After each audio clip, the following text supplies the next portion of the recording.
Hello everyone, this is Jyoti Gupta and welcome back to my YouTube channel learn with a learner. आज हमारी प्याजे की cognitive development theory का class third है, यानी कि पार्ट 3। आज हम सबसे पहले स्टेजेस को डिस्कस कर लेंगे, उसके बाद जो पॉइंट्स बचते हैं उसको डिस्कस करेंगे, क्योंकि स्टेजेस काफ़ी इंपॉर्टेंट है, उनसे बहुत ज़्यादा क्वेश्चन आते हैं। स्टेजेस स्टार्ट करेंगे तो प्याजे ने अपनी थ्योरी में 4 स्टेजेस को बताया है। प्याजे ने अपनी थ्योरी में 4 स्टेजेस दी हैं। वो 4 स्टेजेस कौन कौन सी हैं?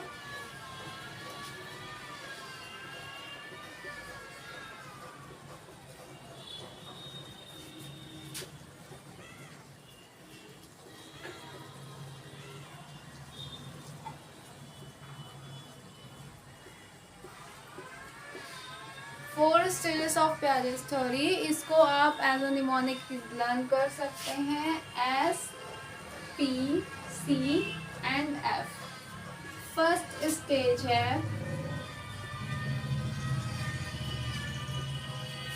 Sensory motor stage. First stage है सेंसरी मोटर स्टेज और सेकेंड स्टेज होगी pre operational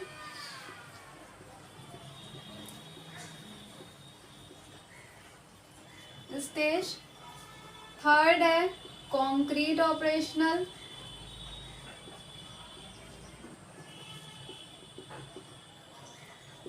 stage and fourth है फॉर्मल ऑपरेशनल।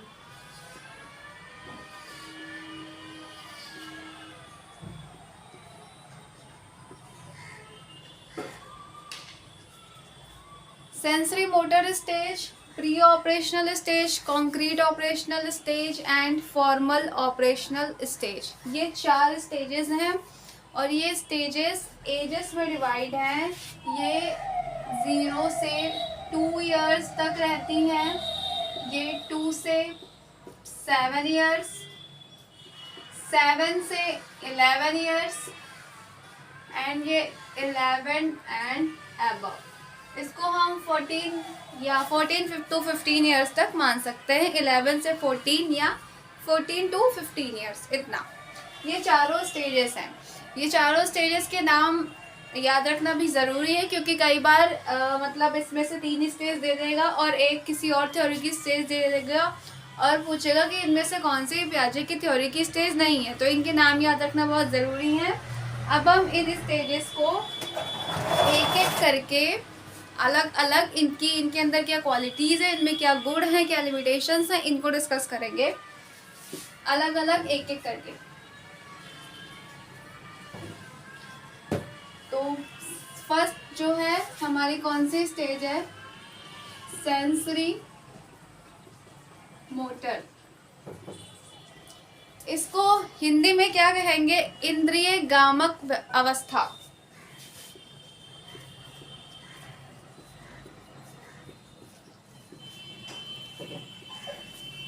इंद्रिय गामक अवस्था 0 से 2 इयर्स। इंद्रिय गामक अवस्था यानी कि सेंसेस से इस स्टेज में बच्चा जो है वो अपनी समझ, यानी कि दुनिया की जो समझ बनाता है वो अपनी सेंसेस से बनाता है। जो हमारी 5 सेंसेस होती हैं, आईज, हमारे ईयर्स, हमारे टंग, और जो आईज, ईयर्स, टंग, स्किन और 5 सेंसेस जो होती हैं उनसे बनाता है, यानी कि बाई सीइंग, टच, हियरिंग,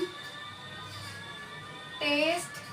एक इसमें से कुछ बच रहा है, जैसे कि हमारा नोज भी इसमें आता है, यानी कि स्मेल करके। इन 5 सेंसेस से वो अब दुनिया की समझ बनाता है। 5 सेंसेस से उसका कॉग्निटिव डेवलपमेंट होता है। इन 5 सेंसेस की बात की गई है इसमें। अब इस स्टेज में जो और क्वालिटीज़ होती हैं अलग अलग, उसके बारे में बात करेंगे। तो जो मोटर एक्टिविटीज़ हैं वो इस स्टेज में स्टार्ट हो जाती हैं। फर्स्ट क्या है? मोटर एक्टिविटीज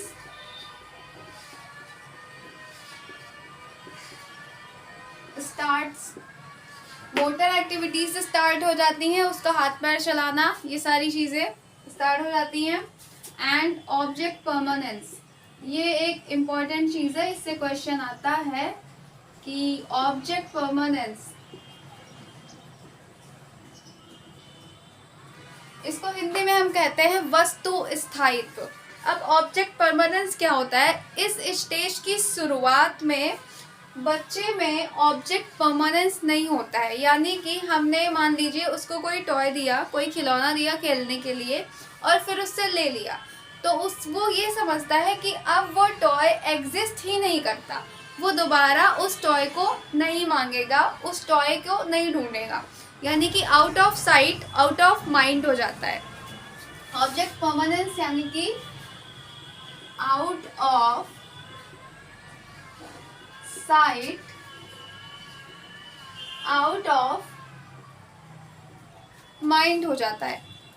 ये शुरुआती में ऐसा होता है कि वस्तु स्थायित्व का गुण नहीं होता है, लेकिन जैसे जैसे ये स्टेज खत्म होती है वस्तु स्थायित्व का गुण आने लगता है, यानी कि out of sight out of mind नहीं होता है, यानी कि हमने उसे कोई टॉय या कोई भी चीज़ दी खेलने के लिए और उसे फिर उससे ले ली, तो वो उस चीज़ के लिए रोने लगेगा, या फिर उस टाइम नहीं रोता है तो वो बाद में उस चीज़ की डिमांड करेगा, उस टॉय की डिमांड करेगा कि वो कहाँ है, वो मुझे दो, यानी कि out of sight out of mind नहीं होता है। और यहाँ पे उसको क्या लगता है कि कोई चीज़ उसको दी गई और ले लिया, तो यानी कि वो चीज़ अब दुनिया में एग्जिस्ट ही नहीं करती है, वो चीज़ गायब हो चुकी है। Out of sight out of mind हो गया। और स्टेज जैसे जैसे ख़त्म होती जाती है तो ऑब्जेक्ट परमानेंस अपने आप आता रहता है, यानी कि out of sight out of mind नहीं होता है। यानी कि इसको हम लिख सकते हैं कि जैसे जैसे स्टेज खत्म होती है, यानी कि 2 इयर्स है तो आफ्टर 1.5 इयर्स, यानी कि 1.5 साल के बाद से, ठीक है, होती है, तब ऑब्जेक्ट परमानेंस आ जाता है, यानी कि out of sight out of mind नहीं होता है।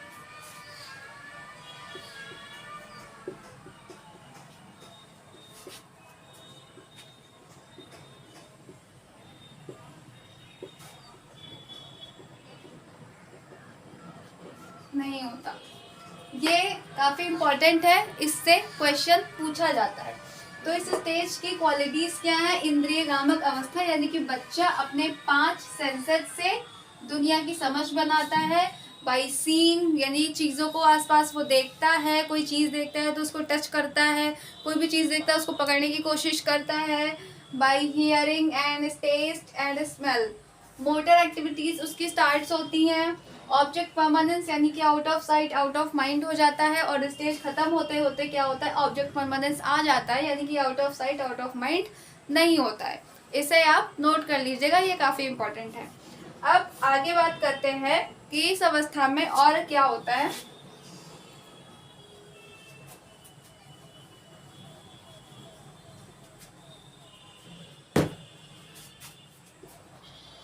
एक गुड क्वालिटी और होती है इस अवस्था में, ये होता है डिफर्ड इमिटेशन।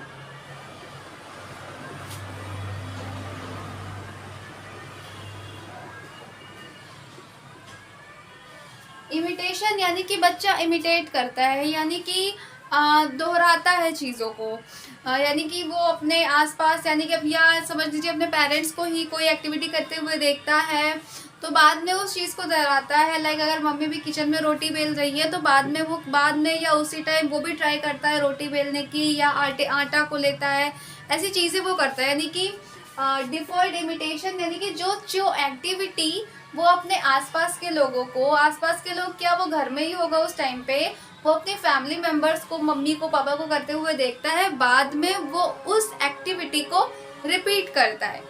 यही होता है डिफर्ड इमिटेशन। उसके बाद इसका एक और गुण होता है, वो होता है गोल डायरेक्टेड बिहेवियर। क्या होता है इसमें? गोल डायरेक्टेड बिहेवियर। इसको हिंदी में कहते हैं लक्ष्य निर्देशित व्यवहार।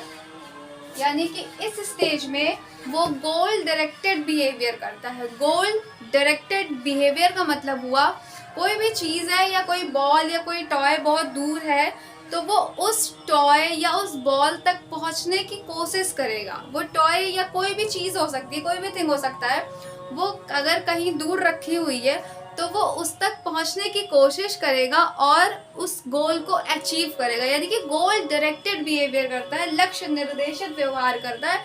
अगर कोई चीज़ तक वो पहुंचने की कोशिश करेगा तो वो वहां तक पहुंचेगा ज़रूर और अपने गोल को अचीव करेगा।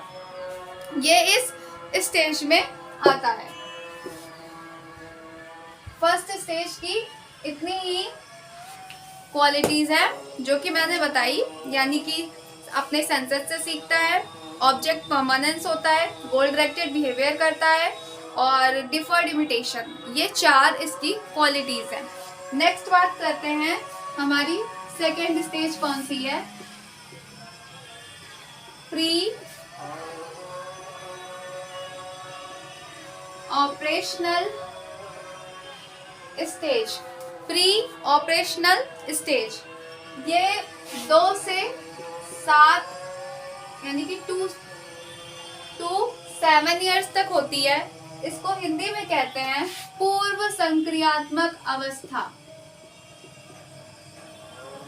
पूर्व संक्रियात्मक अवस्था।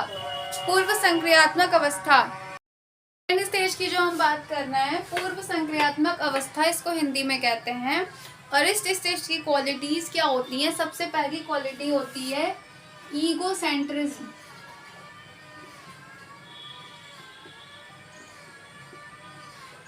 ईगोसेंट्रिज्म यानी कि कल की क्लास में जो मैंने बताया था ईगोसेंट्रिक स्पीच आपको बताई थी। तो बच्चा क्या होता है? ईगोसेंट्रिज्म होता है, यानी कि खुद को ही इस पूरी दुनिया का सेंटर मानता है। उसे लगता है जैसा मैं सोचता हूँ वैसा ही हर कोई सोचता है। यानी कि उसको अगर कोई चीज़ अभी चाहिए तो वो तुरंत चाहिए, नहीं तो वो उसे फर्क नहीं पड़ता वो कहाँ है, घर में है, बाहर है, वो कहीं भी रोना स्टार्ट कर देगा, हाथ पैर पटकना स्टार्ट कर देगा। यानी कि वो सेल्फ सेंटर्ड होता है, ईगोसेंट्रिज्म होता है। बच्चा क्या होता है? ईगोसेंट्रिज्म होता है, यानी कि वो दूसरे के पर्सपेक्टिव को नहीं समझ पाता है। इसमें क्या होता है कि बच्चा दूसरे के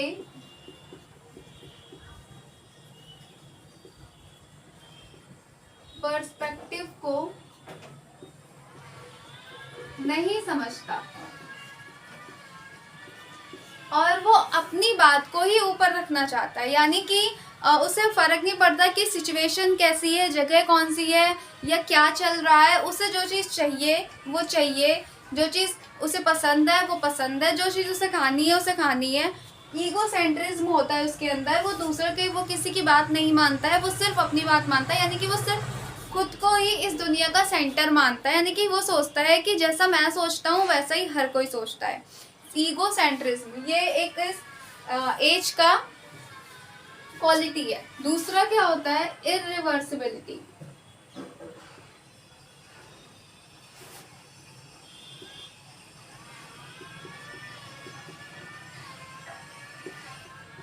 इरिवर्सिबिलिटी यानी कि अपलटावी। इरिवर्सिबल मतलब होता है कि वो अपने थॉट्स को पलट नहीं पाता है।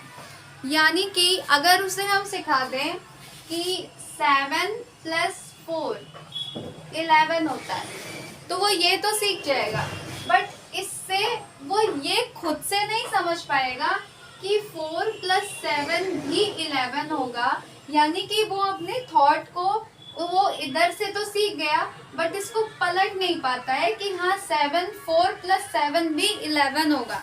यानी कि इरिवर्सिबल होता है, अपने थॉट्स को वो पलट नहीं पाता है। हम एक और एग्जाम्पल इसमें ले सकते हैं, जैसे कि going back is not possible. इसमें अपलटा भी थॉट में क्या होता है, इरिवर्सिबिलिटी में क्या होता है, गोइंग बैक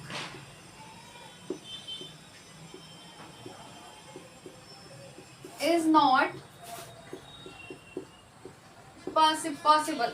यानी कि उसको ये चीज नहीं समझ में आएगी। जैसे कि एक एग्जांपल और, जैसे कि वाटर से आइस बनता है, तो ये चीज वो समझ आएगा कि हाँ वाटर से आइस बनता है, बट वो ये नहीं समझ पाएगा कि आइस से को पिघलाकर हम वापस से वाटर में कन्वर्ट कर सकते हैं। यानी कि वो अपने थॉट को पलट नहीं पाता है, इरिवर्सिबल होता है, रिवर्सिबल नहीं कर पाता है। ये इस स्टेज की एक क्वालिटी है। इसके अलावा एक और क्वालिटी होती है, वो होता है सेंट्रेशन। इसको हिंदी में कहते हैं केंद्रीकरण। केंद्रीकरण यानी कि बच्चा किसी चीज के, किसी भी ऑब्जेक्ट के सिर्फ एक एस्पेक्ट पर ही फोकस करता है, वो अदर ऑब्जेक्ट पर फोकस नहीं करता। लाइक मान लीजिए अगर उससे ये मार्कर भी दिखाया जाता है, तो वो या तो इसका कलर देखेगा, या तो इसका लेंथ देखेगा, या इसका शेप देखेगा। इसमें से कोई एक चीज वो देखेगा। वो किसी भी ऑब्जेक्ट के सिर्फ एक चीज पे फोकस कर पाता है, बाकी एस्पेक्ट पर वो फोकस नहीं कर पाता है। यानी कि सेंट्रेशन होता है, केंद्रीकरण होता है। ये इस स्टेज की क्वालिटी है। तो इस स्टेज की क्या क्या क्वालिटीज हुई, क्वालिटी या लिमिटेशन कह सकते हैं। सेंट्रेशन तो एक तरह से लिमिटेशन हुई। इस स्टेज में क्या क्या होता है, इस स्टेज में होता है, क्या बताया था मैंने सबसे पहले, इस स्टेज में क्या क्या होता है, इरिवर्सिबिलिटी होती है, सेंट्रेशन होता है, और इसके अलावा ईगोसेंट्रिज्म होता है, और एक और चीज इसमें आती है एनिमिज्म।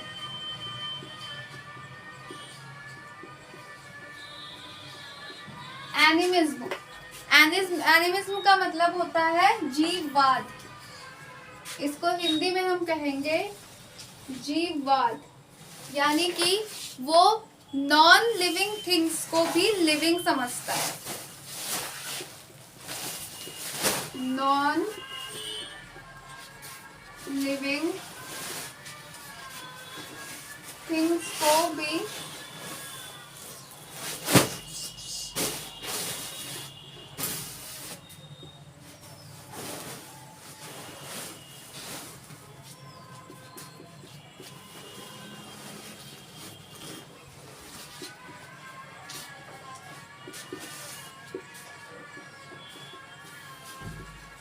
जीववाद, यानी कि वो नॉन लिविंग थिंग्स को भी लिविंग समझता है।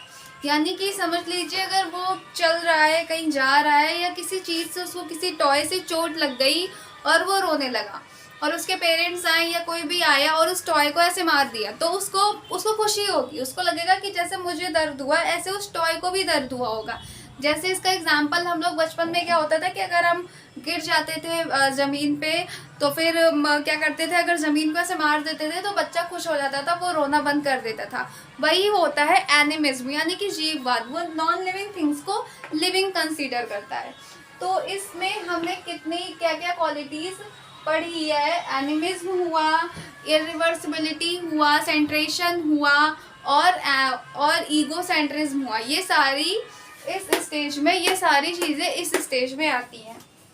अब इसकी जो थर्ड स्टेज है वो है कॉन्क्रीट ऑपरेशनल स्टेज।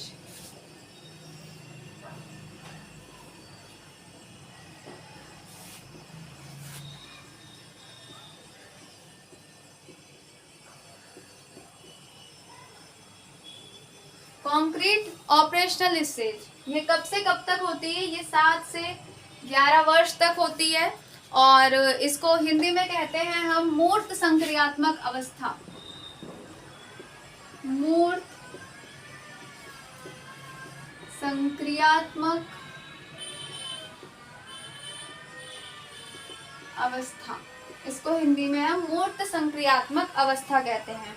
और इस स्टेज में क्या होता है, इस स्टेज में फर्स्ट टाइम बच्चे के अंदर लॉजिक आता है, but logic about concrete things. बच्चे के अंदर इस स्टेज में लॉजिक आता है, logic about concrete things, abstract things के लिए नहीं, यानी कि मूर्त चीज़ों के लिए लॉजिक आता है। जिन चीज़ों को वो देख सकता है, टच कर सकता है, उन चीज़ों के बारे में वो सोच सकता है, लॉजिक दे सकता है। यानी कि लॉजिक अबाउट कॉन्क्रीट थिंग्स, मूर्त चीज़ों के बारे में उसके अंदर लॉजिक आता है। और इस स्टेज में एक बहुत इम्पॉर्टेंट चीज़ है, वो होता है CCS, यानी कि कंजर्वेशन। इसको हम क्या कहेंगे? Conservation.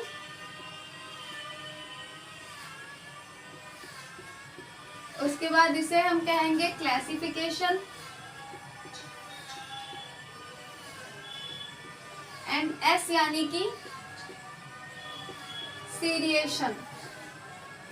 Conservation, classification and seriation. अब ये तीन चीजें क्या होती हैं, इसको हम अलग अलग समझेंगे। कंजर्वेशन क्या होता है?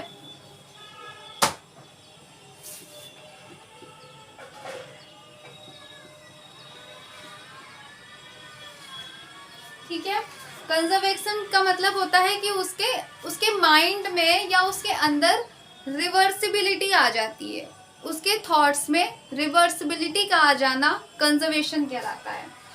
उसके थॉट्स में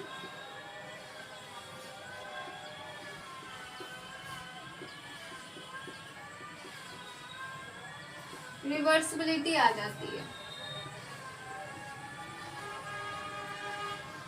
और एक चीज और इसमें होता है, इसमें ये होता है कि किसी भी वस्तु का शेप और साइज चेंज करने से उसके जो क्वांटिटी है या उसका जो वेट है उस पर कोई फर्क नहीं पड़ता है।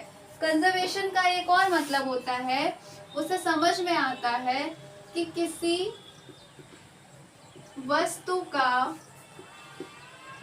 शेप और साइज चेंज करने पर उसकी क्वांटिटी या अमाउंट, वॉल्यूम, वेट, इन सब में फर्क नहीं आता। क्वांटिटी में चेंज नहीं होता है। ठीक है, कंजर्वेशन का मतलब क्या होता है कि उसके थॉट में रिवर्सिबिलिटी आ जाती है। उसे समझ में आ जाता है कि किसी वस्तु का शेप और साइज अगर हम चेंज कर रहे हैं तो उसके क्वांटिटी में, उसके वॉल्यूम में, उसके वेट में कोई डिफरेंस नहीं आएगा। इसको हम एज ए एग्जाम्पल समझ सकते हैं। मान लीजिए 1 लीटर पानी है, 1 लीटर पानी है, वाटर। ठीक है, अब उसको हम एक ग्लास में रखेंगे, ठीक है, पूरा भरा। और मान लीजिए उसको एक ग्लास में हमने रखा, उसको एक बड़ी सी बॉटल में हमने रखा, फिर उसको एक टब में रखा, ठीक है, फिर समझ लीजिए उसको एक बकेट में रखा। तो वो ये नहीं कहेगा कि इसमें पानी कम है, इसमें पानी ज़्यादा है, इसमें पानी ज़्यादा है, इसमें पानी कम है। वो ये नहीं कहेगा, उसे समझ में आएगा कि क्वांटिटी उतनी ही है, जो क्वांटिटी है वो 1 लीटर ही है, बट उसका सिर्फ शेप और साइज चेंज किया गया है। पहले हमने उसे ग्लास में रखा, फिर हमने उसका शेप चेंज किया, हमने उसको बॉटल में रखा, फिर हमने उसको चेंज किया, उसको एक टब में रखा, फिर हमने उसको चेंज किया, एक बकेट में रखा। ये चीज आ जाती है, यानी कि वो अपने थॉट को रिवर्सिबल कर जाता है। यहाँ पे उसको ये भी समझ में आने लगेगा कि अगर 7 + 4 11 होता है तो 4 + 7 भी 11 होगा। यानी कि उसके थॉट में रिवर्सिबिलिटी आ जाती है। पिछले जो स्टेज थी उसमें जो इरिवर्सिबिलिटी थी, जो उस स्टेज की लिमिटेशन थी, वो गुण यहाँ पे आ जाता है, उसके थॉट में रिवर्सिबिलिटी आ जाती है। ये काफ़ी इम्पोर्टेंट पॉइंट है, इससे क्वेश्चन आता है। आई होप ये आपको समझ में आया होगा। कंजर्वेशन हमने समझ लिया। क्लासिफिकेशन यानी कि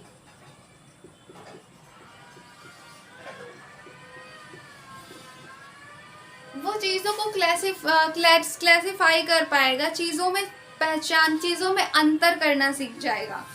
और अगला है क्या है, सीरिएशन, यानी कि अगर हम उसको अलग अलग साइज की बॉल्स दे रहे हैं या अलग अलग साइज का कुछ भी दे रहे हैं, कोई भी ऑब्जेक्ट या कोई भी टॉय दे रहा है, और अगर हम उसे कह रहे हैं कि इसे असेंडिंग ऑर्डर यानी कि छोटे से बड़े में लगाओ या इसे डिसेंडिंग ऑर्डर बड़े से छोटे में लगाओ, तो वो ये चीज़ कर पाएगा। यानी कि वो असेंडिंग और डिसेंडिंग सीख जाएगा, असेंडिंग और डिसेंडिंग।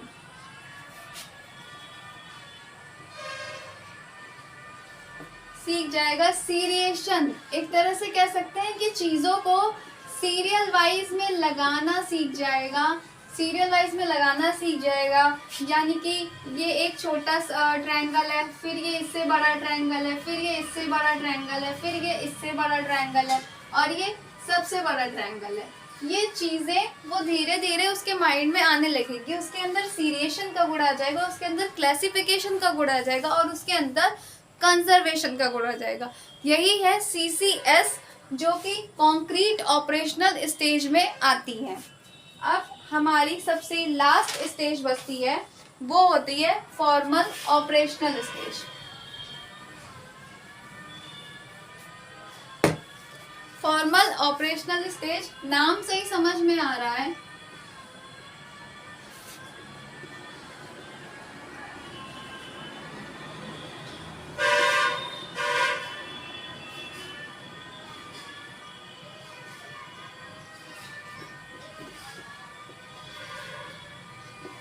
सात से 11 तो पिछला था, 11 से अबव, 11 से ऊपर तक की जो स्टेज होती हैं वो फॉर्मल ऑपरेशनल स्टेज होती हैं।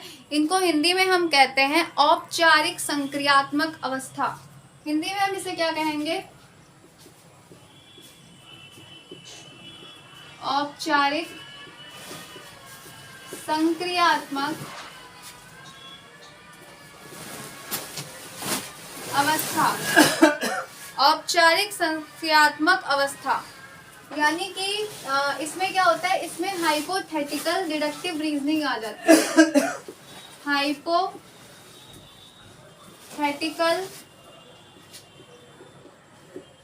डिडक्टिव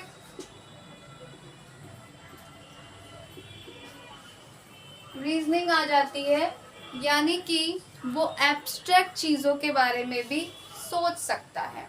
कॉन्क्रीट ऑपरेशनल स्टेज में तो क्या था कि वो सिर्फ कॉन्क्रीट चीज़ों को, मूर्त चीज़ों के बारे में सिर्फ सोच सकता था। इसमें क्या होता है कि इसमें वो अमूर्त चीज़ें यानी कि एब्स्ट्रैक्ट चीज़ों के बारे में भी सोच सकता है। यहाँ पे एब्स्ट्रैक्ट रीजनिंग इसी स्टेज में आती है। एब्स्ट्रैक्ट रीजनिंग जो होती है,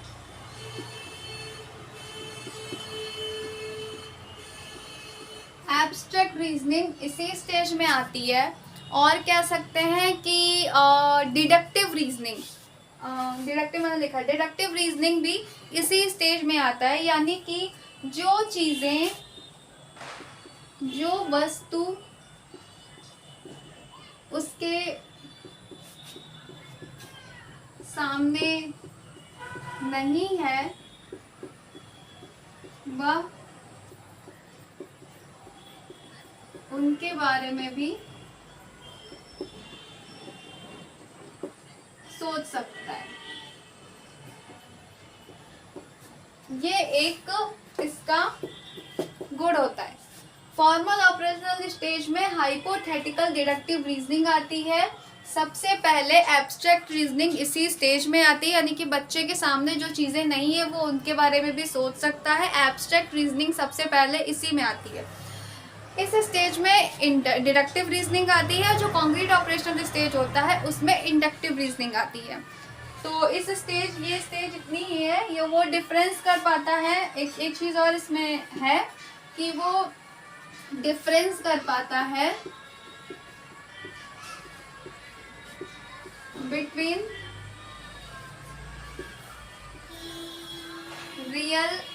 एंड इमेजिनेशन, यानी कि क्या चीज़ें काल्पनिक हैं और क्या चीज़ें रियल है, क्या चीज़ें उसके कल्पनाओं में, उसके इमेजिनेशन में चल रही हैं और क्या चीज़ें रियल में हैं, वो इन चीज़ों के बारे में डिफरेंस कर पाता है इस स्टेज में। तो ये चारों स्टेज मैंने आपको समझाई, चारों स्टेज के गुण मैंने बताए, क्लियरली एक्सप्लेन किया।